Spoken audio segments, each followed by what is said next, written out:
Hey, Mark McKenzie here talking about professional employer organizations and 401k plans. You've probably heard the phrase before, low risk, low reward. And you probably also heard the phrase high risk, high reward, or at least the potential, right? So PEOs are essentially a low risk, high reward proposition. And what that looks like specifically with a 401k plan is when it comes to fees and liability. So specifically, let's get into fees. Again, speaking in generalities, right? Usually don't want to use the terms all and always and none and never. So this is kind of a high level thing, generality. Generally speaking, PEOs, and there's a bunch of different ones out there, but PEOs will use what's called a multiple employer plan. They've aggregated multiple businesses and the employees associated with that business and all the assets, and that allows them to drive down the fees associated with the plan because they have better economies of scale and buying power. Right? So a single employer plan is just that. It's one employer, their employees, and the assets.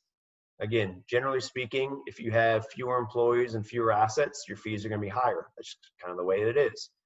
Now, with that being said, there is the option with some PEOs, again, there's a lot of different ones out there, for an employer to carve out the MEP and to plug in a SEP. And there's different reasons for that. And sometimes the PEO will provide that flexibility, some won't. Now, when it comes to administrative and audit fees, if you have over 100 employees, you're probably familiar with that annual audit. It's really expensive. And every other business is familiar with the administrative fees and third-party fees and all those hard dollar costs, right?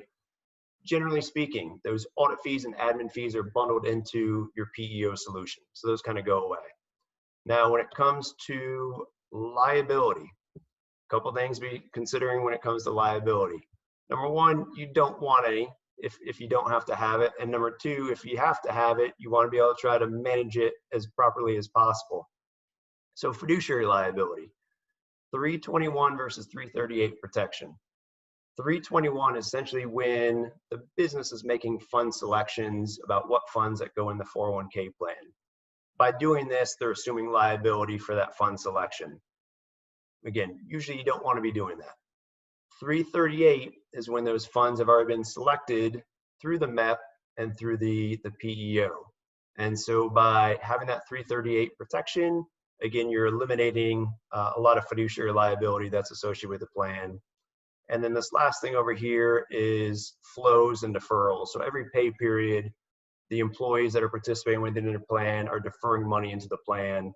And so what you want to have is an automated process, right? Automated process to get those funds to go where they need to go in a very timely manner. And so that essentially is what the 401k solution looks like within the PEO. It is, generally speaking, lower fees and lower liability. So hope this video was helpful. Thanks.